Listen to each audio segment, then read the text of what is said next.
Hello, my name is Tom Irvine, and I'm the instructor for this series of shock and vibration webinar units. And I again thank Dr. Curtis Larson and the NASA Engineering and Safety Center for making this series of webinars possible. Our topic today is rainfall cycle counting for random vibration fatigue analysis.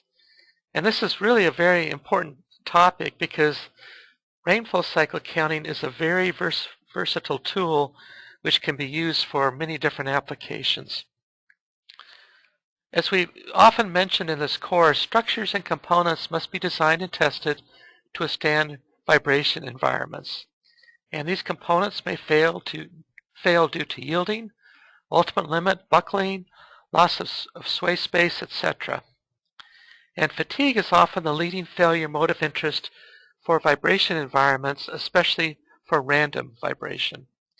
And previously we've discussed Dave Steinberg's quote, but let's review it. The most obvious characteristic of random vibration is that it is non-periodic. A knowledge of the past history of random motion is adequate to predict the probability of occurrences of various acceleration and displacement magnitudes, but is not sufficient to predict the precise magnitude in a specific instance.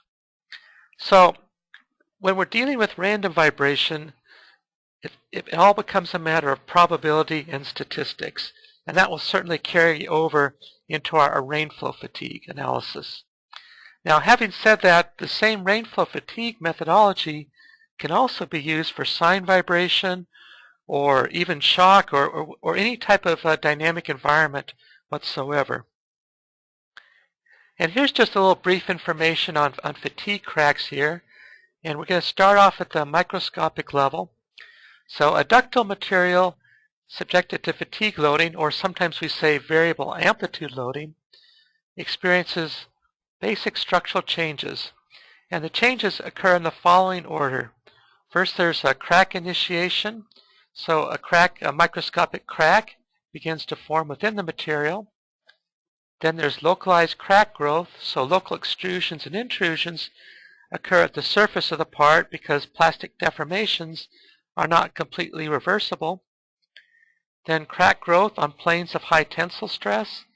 The crack propagates across the section at those points of greatest tensile stress. And then there's ultimate ductile failure.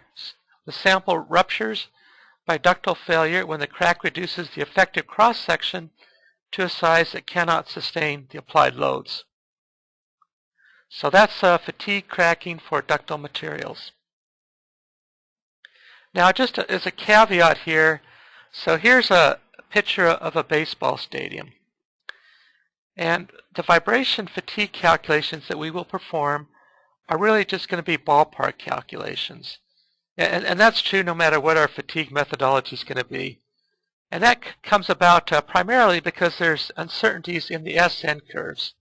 Now, the SN curves relate stress along the y-axis to the number of allowable cycles along the x-axis. But these curves, it's very complicated to get really good SN curves because there's so many different factors. There's stress concentration factors, nonlinearity, there can be temperature, humidity, salt fog. There's concerns about whether the stress is one-sided, either in the compression or tensile polarities, or whether the stress field is oscillating about a zero baseline.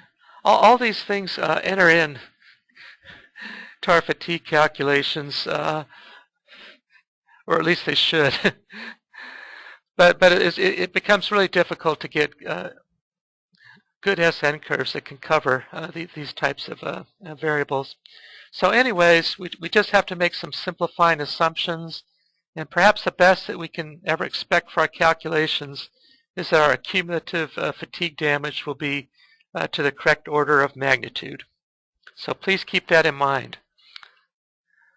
Okay, now back in 1968 there were two Japanese authors, Endo and Matsuishi, and they developed the rainfall counting method by relating stress reversal cycles to streams of rainwater flowing down a pagoda. And there's different references that you can look up. And my favorite reference is ASTM E1049-85, published in 2005. And this document is only about 5 or 6 pages long, but it gives the formulas and methodologies for actually performing this rainflow counting. So here we have a pagoda here, and there's streams of water flowing down these different roof sections. And we're going to have situations where one stream of water is going to encounter another stream of water, and there's going to be a set of rules as to how to deal with all those and how to convert our stress time history into a series of cycles with corresponding amplitudes. So here's just a sample stress time history. So stress is along the y-axis and time is along the x-axis, and you can see the various points there, and it looks like this stress time history is oscillating somewhat symmetrically about the zero baseline, but that's not necessarily a requirement for rainflow fatigue. Now, wouldn't it be nice and wouldn't it be easy if we could just say, okay, here we have one segment, then there's another segment and another segment, and just look at the stress amplitude cycles in terms of these consecutive segments. And if this was sine vibration, sure, that would work. That would work just fine. But for the case of random vibration, where we have all sorts of localized peaks and valleys, it really kind of becomes kind of nebulous as to how to go about doing that rainfall counting. So Endo and Matsuishi came up with a wonderful idea. They said, let's take this stress time history and let's rotate it 90 degrees. So now time is the vertical axis, stress is the horizontal axis, and otherwise it's the same curve, the blue curve there. Now these black curves here, these little black segments are going to represent the rainflow cycles in terms of paths. So the first path is going to be from A to B. So here we have this rainflow that's coming down, and as it falls down beneath the first roof section there, it encounters another stream of water that started from a higher absolute value.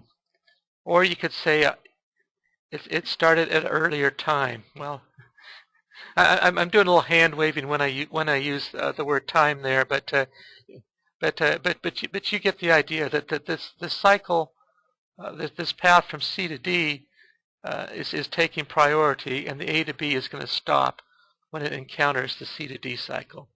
So the path from A to B gets counted as a half cycle, and it has a stress range of 3. Okay, the next one is going to be B to C. So here we have B to C going down, and then gradually it's going to encounter a rainflow cycle that happened starting at a higher absolute magnitude, or you could say it started at an earlier time.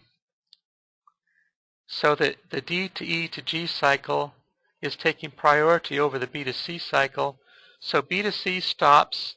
It gets counted as a half cycle with a stress range of 4 stress units.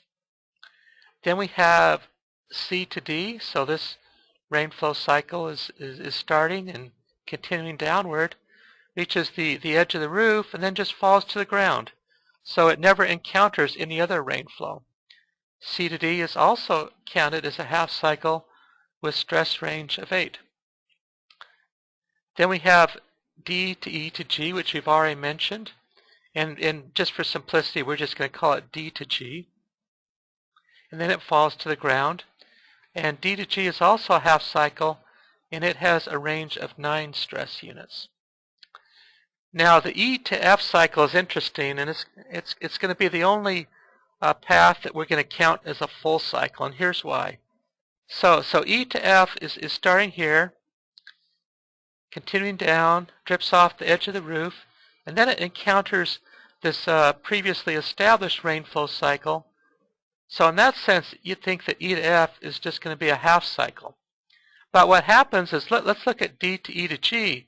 So from F to G, well, there is no rainflow cycle that goes all the way from F to G. So this rainflow cycle is coming down and it says, oops, I got to stop and I have to yield to this rainflow that started at an earlier time, or you might say from a higher stress magnitude point. So it turns out this E to F actually gets counted as a full cycle. And it has a stress range of 4 stress units. Then we have G to H as a half cycle and H to I as a half cycle. So this is the rainflow methodology that Endo and Matsuishi came up with. And this is just fantastic. This is brilliant work. And I just give a lot of credit to these two authors for what they came up with. Now, this is conceptually very simple, and it makes sense, and it's just a wonderful tool. Now, if you want to sit down and write a software program to do this and to follow all the rules in ASTM, well, you can kind of sort of come up with a software program in just a day or so of effort. But to tweak that so you make it completely accurate, that will take you off and on a full year, and I know that by experience, because the rules get really intricate, and we'll talk more about the intricacies of the rules later. So conceptually very simple, but the rules laid out in that ASTM spec are very complicated.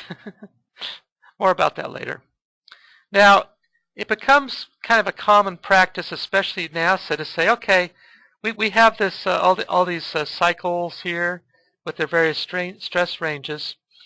Well, let's sort of just group these into bins. So let's look at these stress ranges and let's come up with bins for the stress ranges, and we'll kind of sort the data that way. So this is a typical NASA type format. And let me just mention here that when we're talking about range is the peak minus valley. And amplitude is so in parentheses we have peak minus valley, then divided by 2. And you always kind of be a little careful and double check if you're looking at a paper or somebody's data, just to make sure everyone has the same conventions. But anyways, what the NASA format would be is, okay, let's come up with ranges, and these might be like 10% or whatever type ranges, and then as we get closer to the bottom, we might tighten up the ranges, whatever, and then let's count how many total cycles are falling within each bin. And there's different parameters: average amplitude, max amplitude, all these different parameters. And then presumably someone would take this and maybe feed the data into a miners type calculation. Well, it has been traditional, and Steinberg does this, for example, and as have many other authors, to sort of take our data and group it into different sigma levels, for example, and then to feed the data into a miners cumulative fatigue type calculation. But my approach is different. I say, okay, I'll make this table just to humor the people who need to be humored in that regard. But why even bother to bin our data? Right here we have the cycles and stress ranges, and we can convert stress range to amplitude just by dividing by 2. We could just feed this data directly into our miners rule summation. Why even bother with binning? Because once we bin our data, we actually introduce some inaccuracies, because how are we going to represent the amplitudes in that bin? Are we just going to take the mean value within that bin or the max value?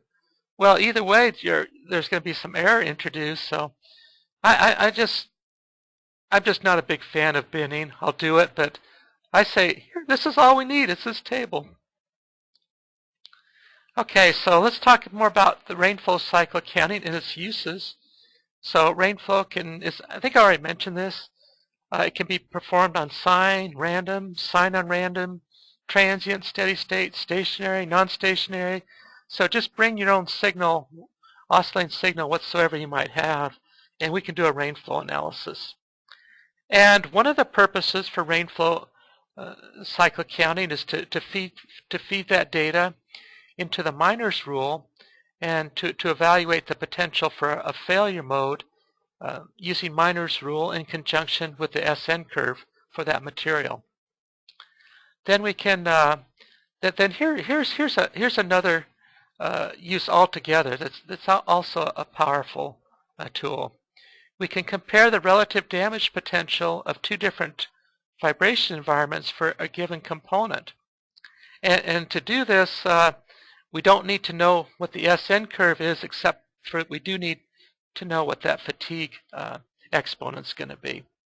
So for example, let's say you have an avionics box and it's been qualified to one type of vibration environment, and then somewhere mid-program the requirement has changed and you have an altogether different requirement.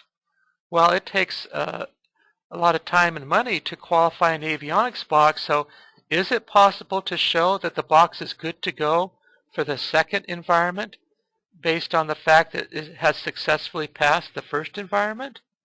Well, one way to compare those two environments and to gather data for making that decision is to look at the relative damage potential. And we're actually going to be covering that, let's say in a future webinar, in an upcoming webinar. We can also use the rainflow cycle counting method to derive the maximum predicted environment, or MPE levels, for non-stationary vibration inputs. Furthermore, we can, we can even let's say we have a sign on random type of specification. And this might be for, say, a helicopter, for example, or whatever you might have. But to simplify that type of specification, that test, we might want to convert that just to an equivalent PSD. So how can we come up with a PSD that covers a sign on random environment? Well, there's actually a method to do that using rainflow fatigue, and we will cover that in a future webinar. We can also derive equivalent time scaling techniques so that a component can be tested at a higher level for a shorter duration. So let's say, for example, we have an avionics box and it's going to go on a jet aircraft, and it has to be good to go for, let me just pick a number, 4,000 hours. So do we really want to put that avionics box on a shaker table and test it for 4,000 hours? No, that would be far too expensive, far too time consuming. So instead what we're going to say is, okay, we only want to test that box for 8 hours on a shaker table. So in order to justify that, we're going to test at a higher level than would be used for the 4,000 hour test. Now, does that mean we increase that level by 6 dB or 12 dB? Well, we can use rainflow fatigue to determine which way we should go, how much additional amplitude margin we need for our shorter time duration. And we'll cover that in a future webinar as well. We're in the midst of a series of fatigue webinars here. We talked about electronic component fatigue last week. Today we're talking about our rainflow cycle counting, and we probably have 4 or 5 or 6 other fatigue webinars yet to go. Okay, now rainflow cycle counting is performed on stress time histories for cases where miner's rule is used with a traditional SN curve. So this would be the case where we're trying to determine whether a hard failure is going to occur, or how much life we have, or how much margin, or whatever. But the same rainflow technique can also be used on response acceleration, relative displacement, or some other metric for comparing two environments.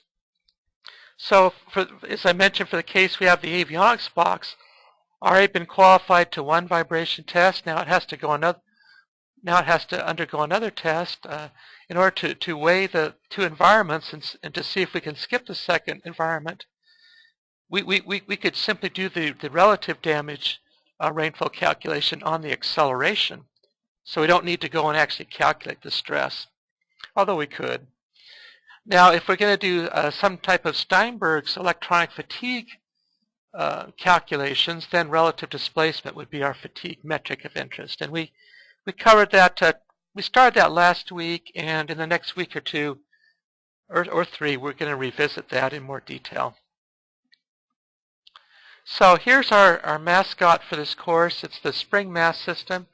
So we have mass M, spring stiffness K, dashpot C, base acceleration Y double dot, and response acceleration X double dot. So this is our system here. Now, the metric of interest as we're doing these types of calculation is going to be the response acceleration or the relative displacement. It's not going to be the base input.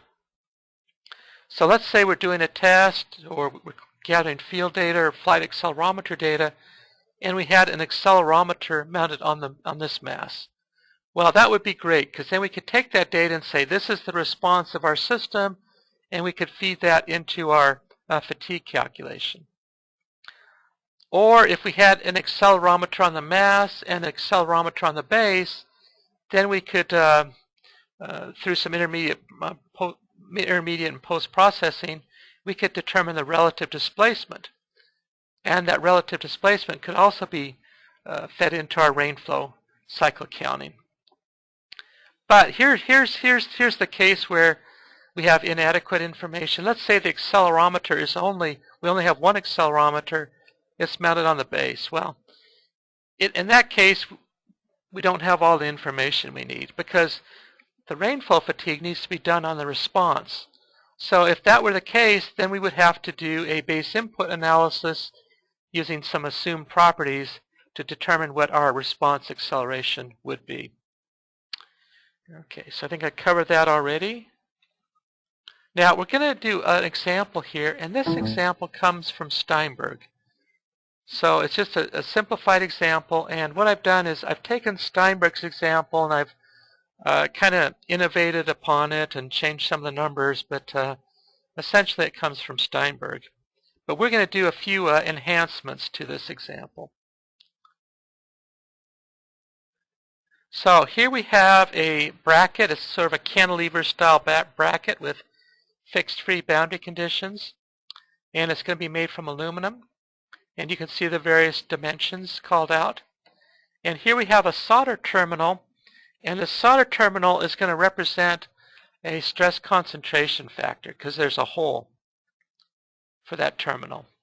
Then there's a power supply. It's going to be modeled just as a point mass. It's close to the end of the beam, but not quite.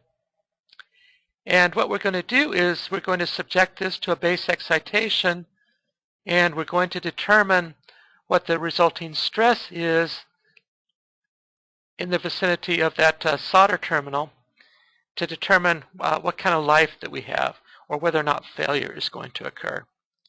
So here you see the various properties. This power supply mass is going to be 0.44 pounds mass. That's LBM. And you can see the other properties here. The viscous damping ratio will be 5%, and that's equivalent to an amplification factor of Q is equal to 10. And what we're going to do is we're going to do a very simplified approach following Steinberg with some enhancements. And we're going to model this as a single degree of freedom system. So we're actually going to use the Rayleigh method to determine what the natural frequency is. And then when it comes time to do stress analysis, we're going to just do a very simplified equivalent static load analysis. And every time I hear equivalent static load for an acceleration environment, I really cringe at that. And it just sort of drives me crazy that people do that. But here I am. I'm going to do it as well. Because it's such an oxymoron to have an equivalent to static acceleration load. But so be it. This will kind of work just sort of as a first cut at this problem. The more proper way to do this would be a strength of materials, material mechanics approach, where we look at the strain distribution in that bracket. But we're actually going to save that example for another webinar. So today we're just doing the simplified approach, and that's okay. So we actually have a Matlab script to calculate the natural frequency of the cantilever beam with the point mass. So let's go to vibration data. And this week we're up to version 6.5. And we're going to input we're not going to input anything yet. Rather, we're going to go to the structural dynamics option over here. Then we go to beam bending. And this is new for this week. We have a menu here where we can go to our traditional general boundary condition beam bending. And I've added another case here, a special case, a cantilever beam with a point mass. And the point mass can actually be anywhere along the length of the beam. So let's see if I can remember my numbers here. So our beam length is going to be 6 inches. The thickness is going to be 0.25 inches. The width 2 inches. It's going to be aluminum, so the properties are already given there. Our point mass is 0.44 pounds. Oops, let's see if I can type correctly. And then it's going to be 5.5 inches from the fixed end. So it's going to be close to the free end of the beam, but just inside by ½ an inch. So let's go ahead and calculate. So our natural frequency via this Rayleigh calculation is 94.75 hertz. So that's the spring mass frequency there. And actually I was going to try and copy and paste it, and that didn't quite work out, but here's the same frequency in the command window. Excuse me. Okay, so what are we going to do next?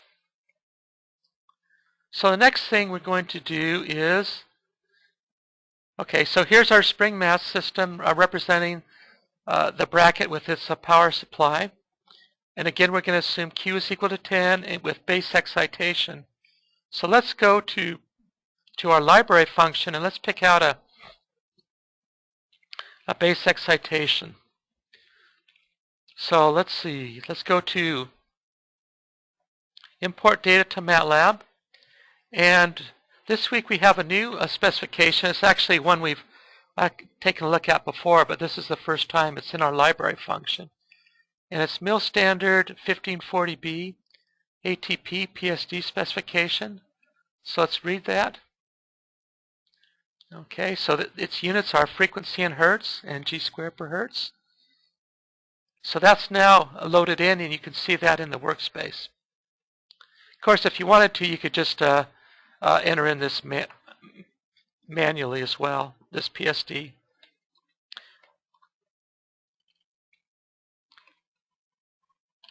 So there's the 2 columns of numbers, the breakpoints there.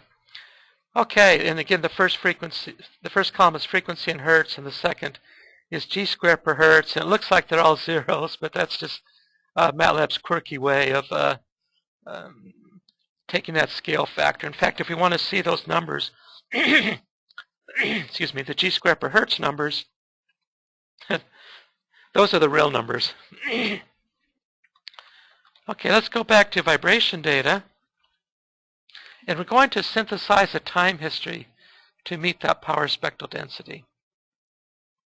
Now, this is a review here. So we have time history synthesis from white noise. We've done this before.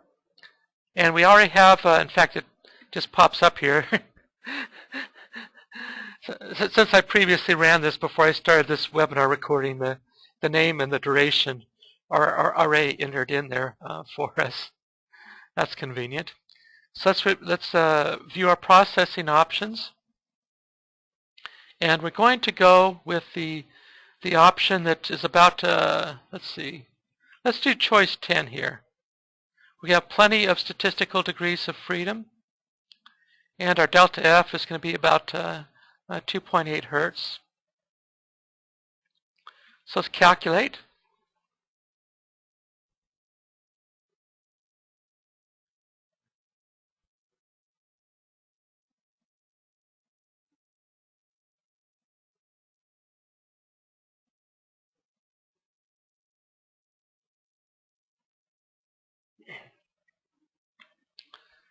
Okay.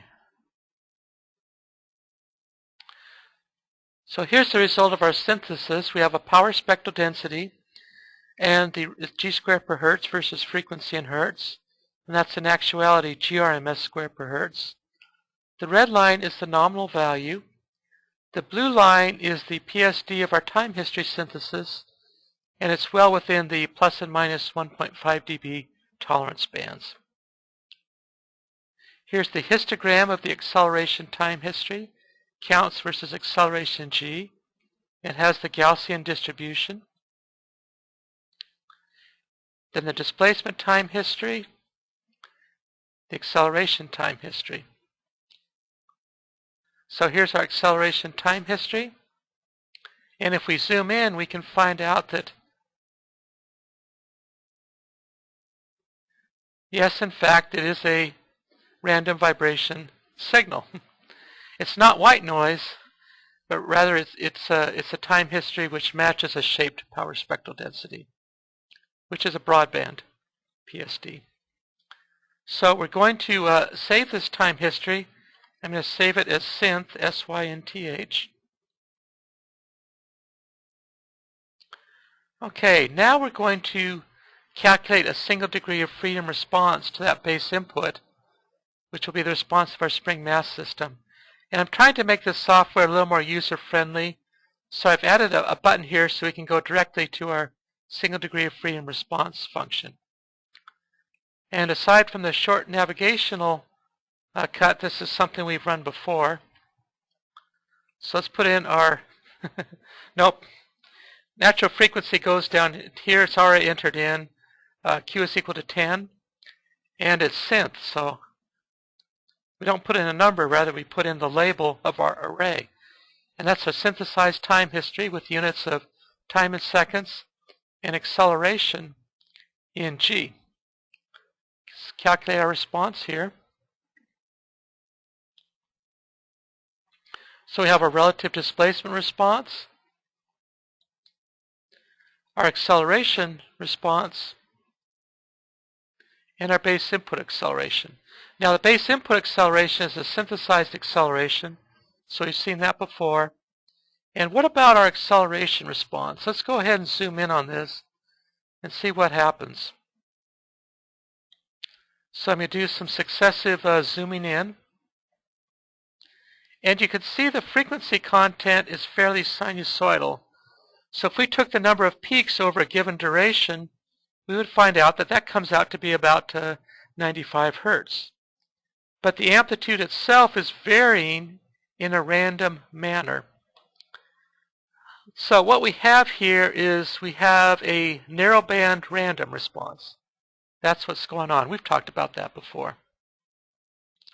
So let's save this. I'm just going to call it Excel_RESP. That is our response.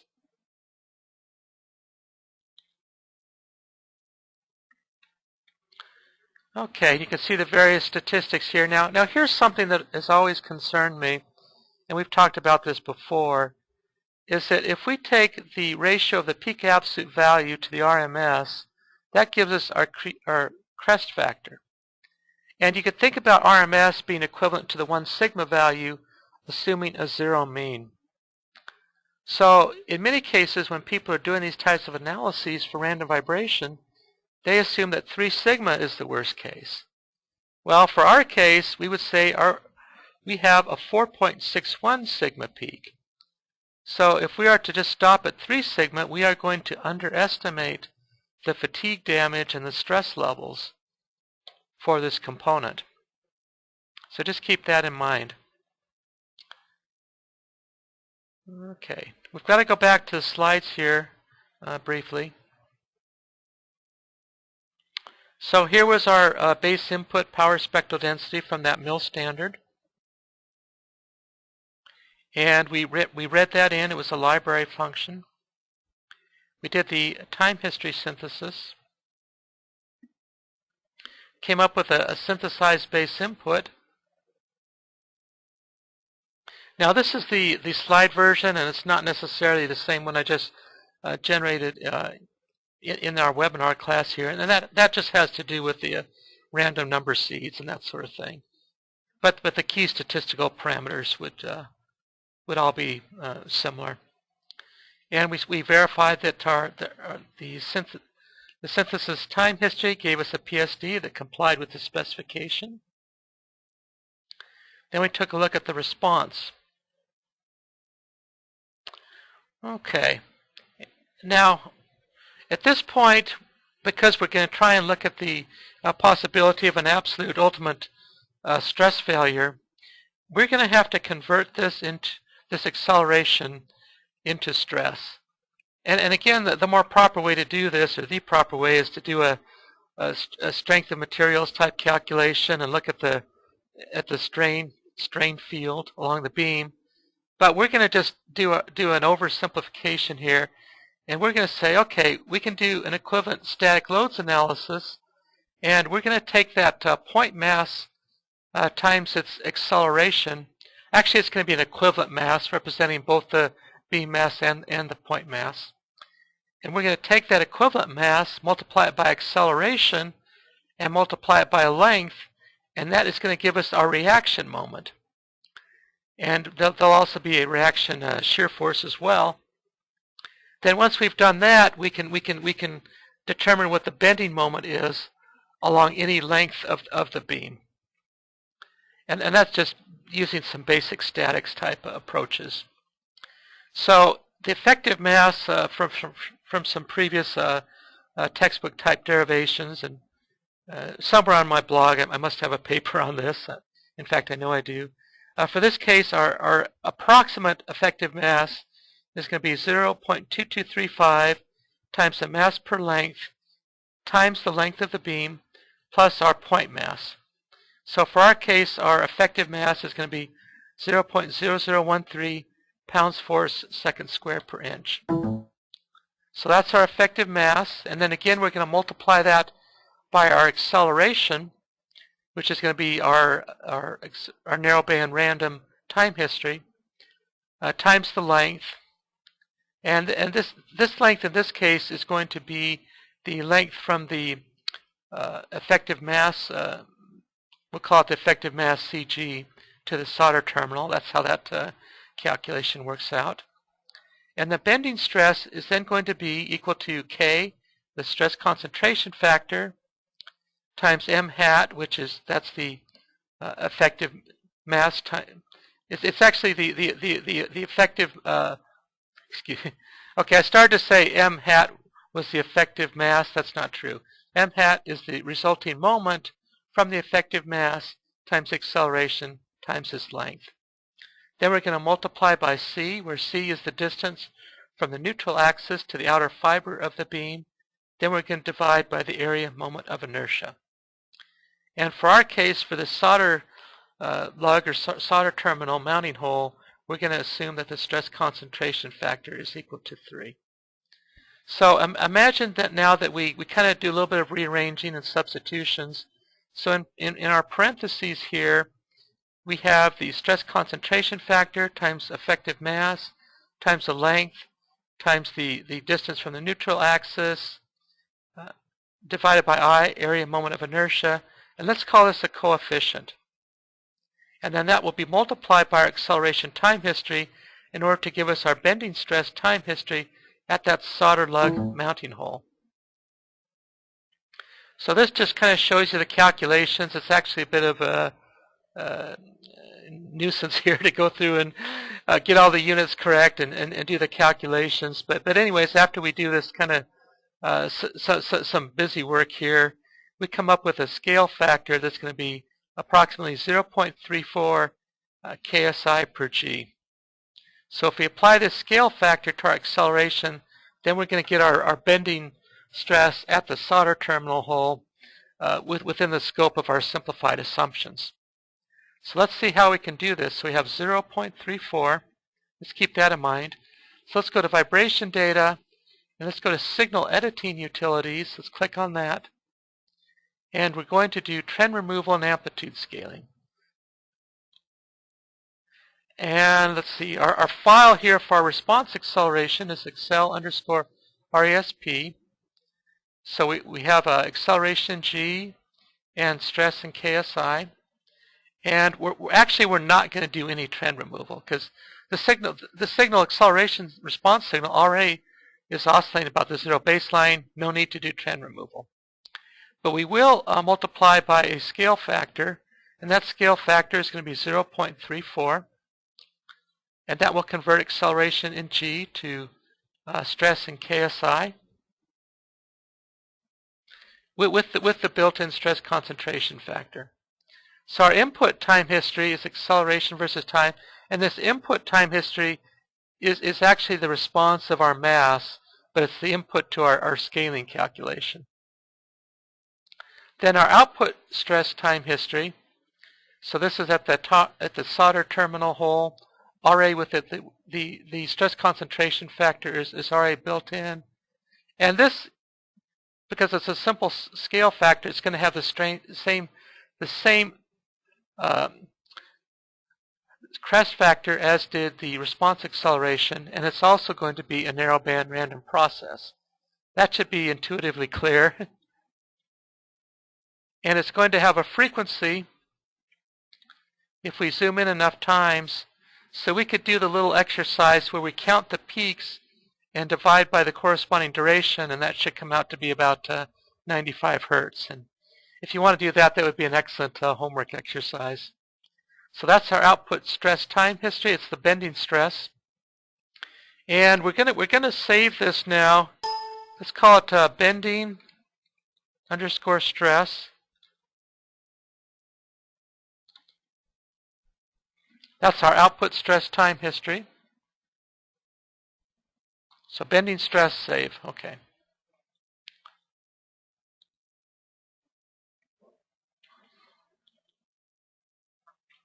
So this slide here just shows you what we did. This is a reminder for when you go through and do this as a homework exercise. And then here was the output stress time history for the PowerPoint slide version. Okay, next we're to the point we can finally do our rainflow fatigue. That's what we've been waiting to do all class long here. So we have a time history. It's going to be stress, and we're going to do a rainflow cycle count. A lot of things going on with this dialogue here. We're going to have to carefully go over each thing. But to start with, before I forget, I want to enter in our stress time history. So that's an array. It's in our Matlab workspace, so it's preloaded into Matlab. And it's going to be stress in KSI. So this is vibration data underscore rainflow.m. It's rainflow cycle counting per ASTM E1049-85 2005 with credit to Endo and Matsuishi. The input array must have two columns, time in seconds and amplitude. Now just for convenience, since we've been working with time histories with seconds, I have that as times in seconds. But in all actuality, this time in seconds, this can be any time unit whatsoever. The rainflow algorithm doesn't care what the time unit is. It only is concerned with those sequence of peaks and how they sort of relate one to another. Now the amplitude format, and I just want to clarify this and be very careful here. This is peak minus valley divided by 2. So that's the rainfall cycle that we're going to do. There's an option for displaying a table and figure, and I'm just going to say yes and yes, although we're not going to pay much attention to either. Okay, now here's something that's going to take a little bit of time to explain. When we're doing this rainfall cycle counting, the way the algorithm is set up is that we have this array of amplitudes. And at certain points, we have to remove intermediate points from that array. And that's conceptually simple, but in terms of the internal software, that's kind of a tricky thing. Of course, MATLAB can do that. That's why we have a MATLAB direct method here. But MATLAB's method is time-consuming. So it can take minutes, hours, days, whatever, depending on the length of the input stress time history, as well as its characteristics in terms of its spectral distribution. So it turns out that C++ can do that operation a whole lot quicker. C++ has a wonderful means for removing intermediate points out of a one-dimensional array. So C++ is much faster, and as you might well imagine, I have a C++ Rainflow program, and I think I posted the source code for that on my blog if you're interested. But a lot of students nowadays coming out of college, they hardly know what a DOS prompt is. They hardly know how to run something in command line window like us old timers do that learn the old school methods. So there is a way we can use Matlab as a wrapper to call up a C++ program, and that's our Matlab MEX option. Now to do Matlab MEX, we might reduce the calculation times compared with direct by maybe 1/20th of the time, or who knows what it might be, but it is a significant time saver to go with Matlab MEX. So in order to do Matlab MEX, you do need to have a C++ compiler installed on your PC, and these C++ compilers can be downloaded freely from different websites. The one I use is called Code Blocks, but there's MinGW, there's Microsoft. I mean, there's all sorts of different compilers you can download. And if you need help with that or any hints or suggestions, please send me an email, or you can talk to the. Hopefully, there's a computer network person that you can go to in your company, or software guru that can help you with that. Now, once you install your C++ compiler on your machine and you're in Matlab, you have to do a one-time thing where we go to the prompt and type in MEX _setup. And this will allow Matlab to get interfaced with the C++ compiler. So this would be just a one-time setup thing. Then also as a one-time thing, you would need to go MEX Rainflow _MEX.cpp, and that will actually compile the Rainflow _MEX C++ program. So actually everything, these two steps at the command prompts are both just one-time deals. Once you've done that and completed those two steps successfully, then you're good to go for a Matlab MEX calculation. So let's go ahead and do our Matlab MEX calculation. For our Rainflow fatigue, we're using both Matlab and C++, where Matlab is going to be the overlying wrapper. Calculation is very quick. So the first thing we see here is our bin table. Now, bin tables don't excite me very much, so I'm just going to, this will be a little anticlimactic. I'm just going to click out of this and say, okay, been there, done that. And here is a table showing the cycle counts with different ranges. And okay, been there, done that, not interested. Here's our stress time history. We've seen this before. So at this point you're saying, well, that sure was anticlimactic. We just did our first Rainflow calculation, and then you just, you've dismissed all those plots and tables there. What's going on? Well, I'll show you what's going on. Let's go ahead and save our Rainflow cycle output. We're going to save this as amp _CYC. And this will be a resulting table. It's going to have two columns, amplitude in the first column and number of cycles in the second column. And just to show you what this looks like, I'll just do about 10 rows here. Let's see if I can do this correctly. So in the first column here we have the stress amplitudes, and in the second column here we have the number of cycles. And the number of cycles will either be a half or 1. So again, my point is, why would we ever need to bin this data? We have data here that we can directly feed into our miners calculation. Now these stress values look very low, but that's just because we're at the beginning of the signal. So what if I go out further to where the real action is happening? Let's see if I can do this correct. So once we get further into the signal, we get our higher stress levels, and these are in units of KSI. Okay, so you're still thinking, well, okay, that's, I got this table of numbers, so what do I do with that? Okay, well, before we go further, we have to come to grips with these pesky SN curves. And I say pesky because it's just, you can beat your head against the wall trying to look up references and finding a good set of SN data for your particular material. And here's one that I've come up with for aluminum, 6061 T6.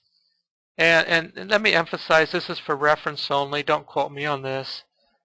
Do your own due diligence. Come up with your own stress cycle curve.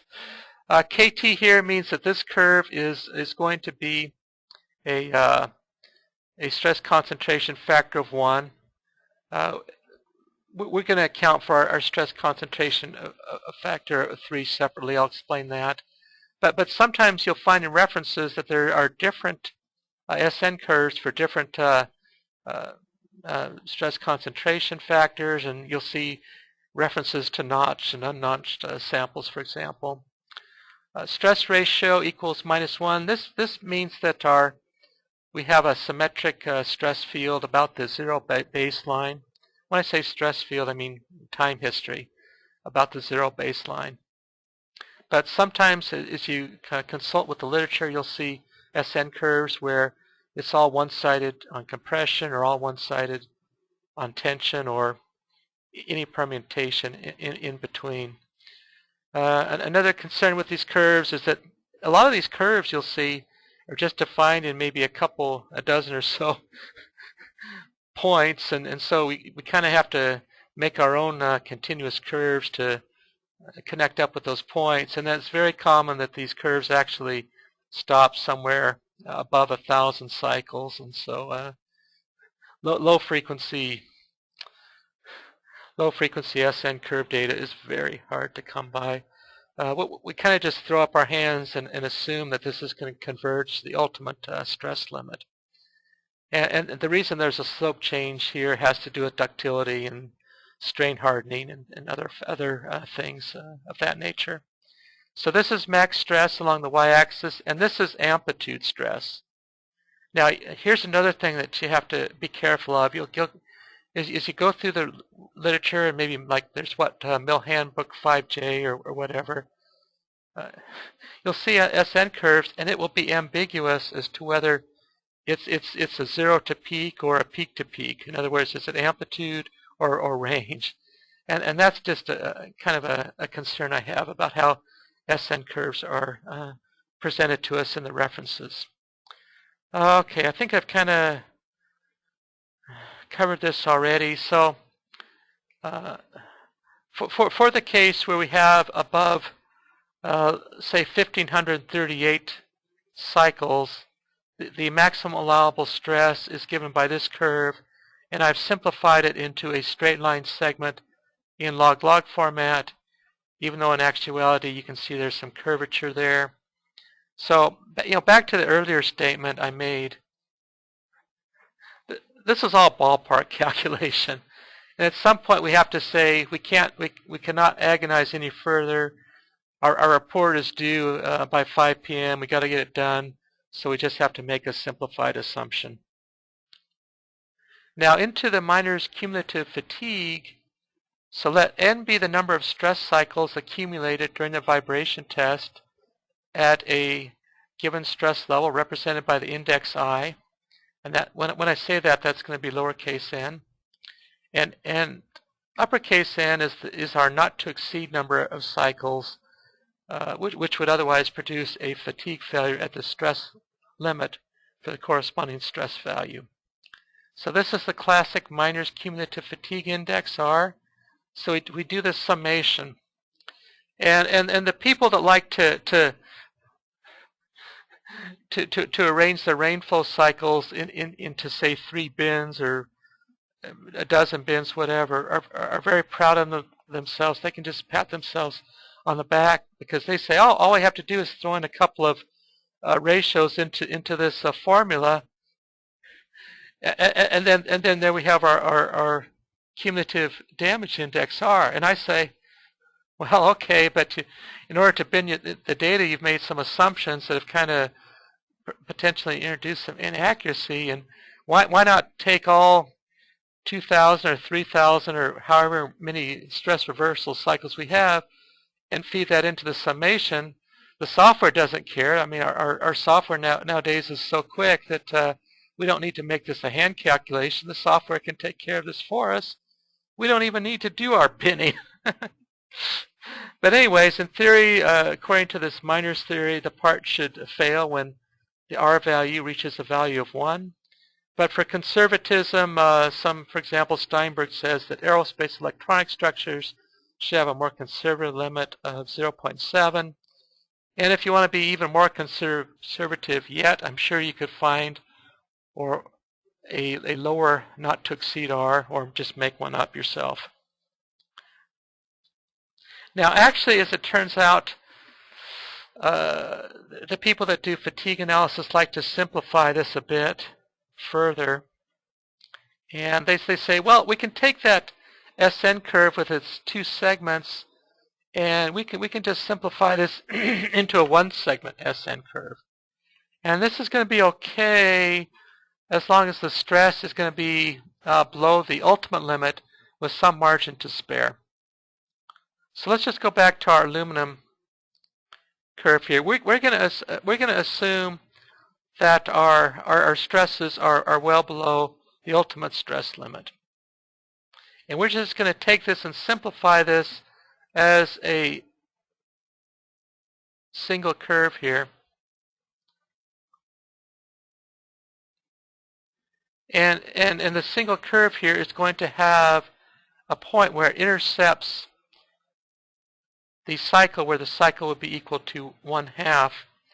And that point where it intercepts where the cycle would be equal to 1/2, that is going to be called the fatigue strength coefficient. We'll talk more about that here shortly. So here's our very simplified method here.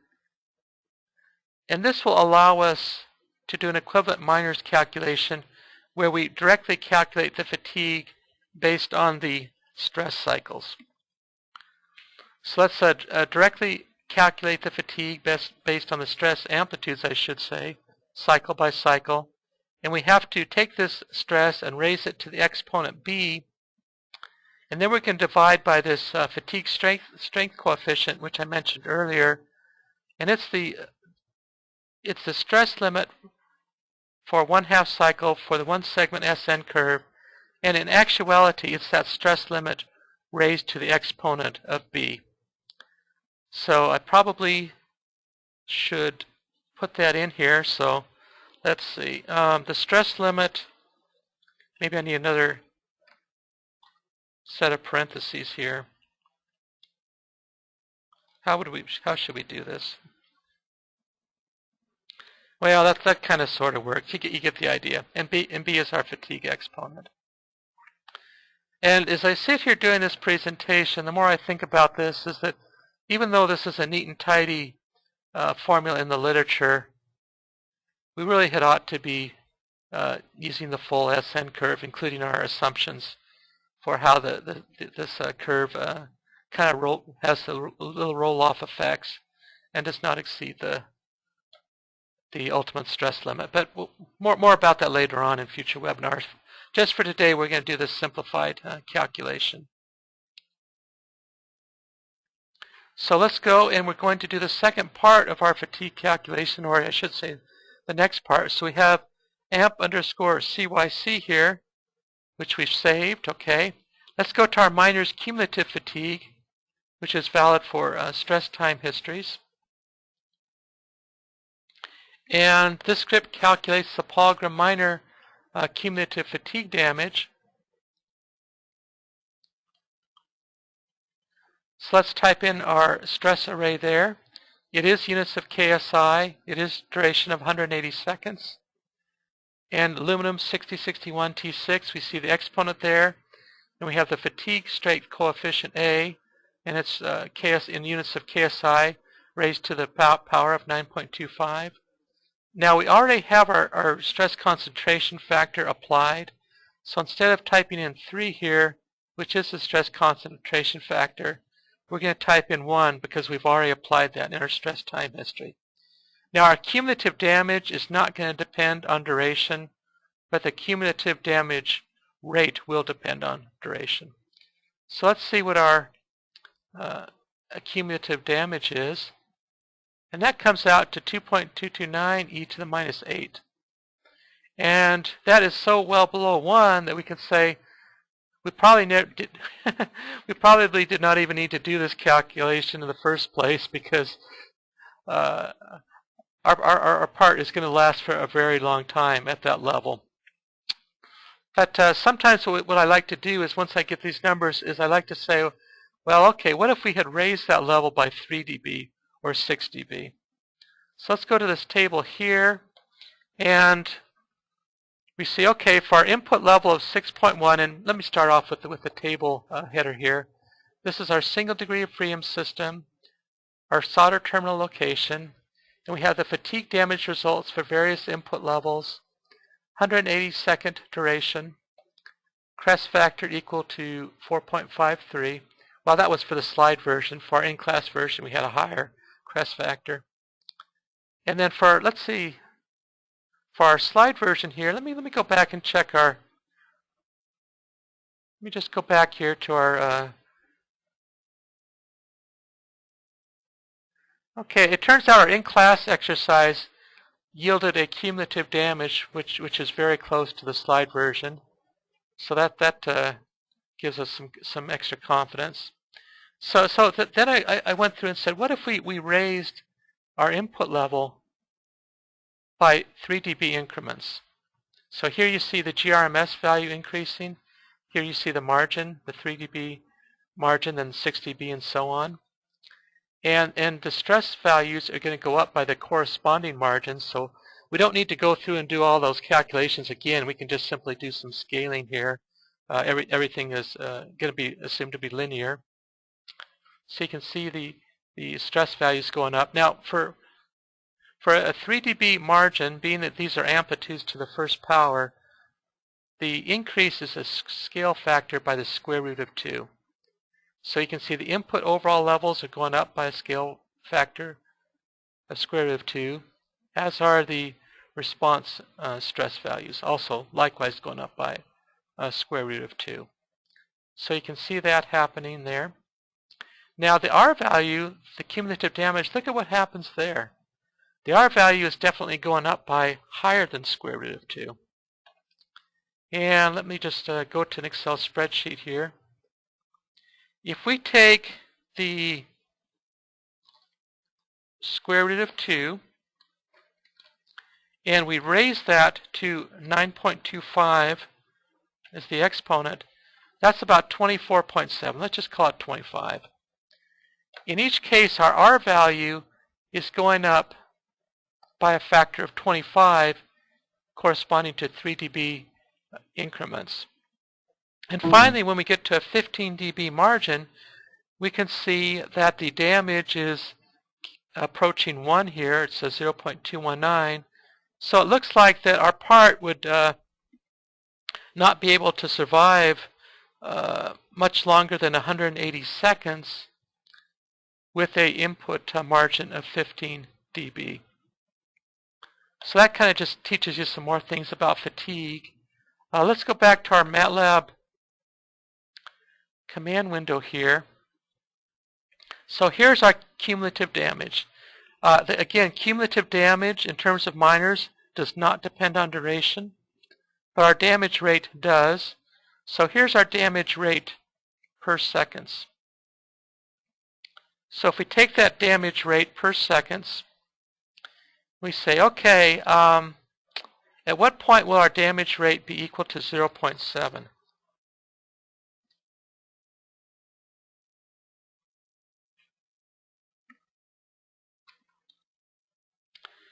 I should say, at what duration will our damage be equal to 0.7.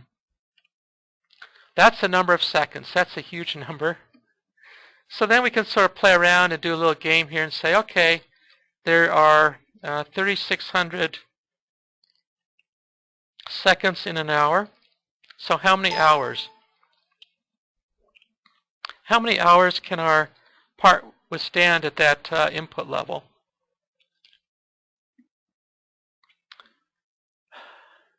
Quite a few. Oh, oops. Okay, keep me honest here. That's the number of hours. That's still a lot of hours. How many days? How many days? Quite a few. Quite a few days there. How many hours? Excuse me, how many years? I get a little tongue-tied here. You're just going to have to put up with that.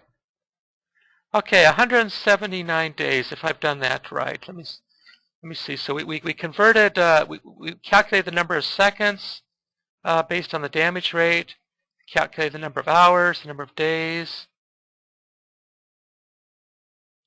number of years. Okay, I see what's happening. 180 years. So in other words, at this nominal input level, 6.1 GRMS, this part can outlast our lifetimes. So it probably was not necessary to do the fatigue calculation, but what if we had a higher level? Particularly, say, for qualification levels, we would typically add 6 dB, sometimes 3 dB, but sometimes 6 dB, to go from an acceptance vibration level to qualification level.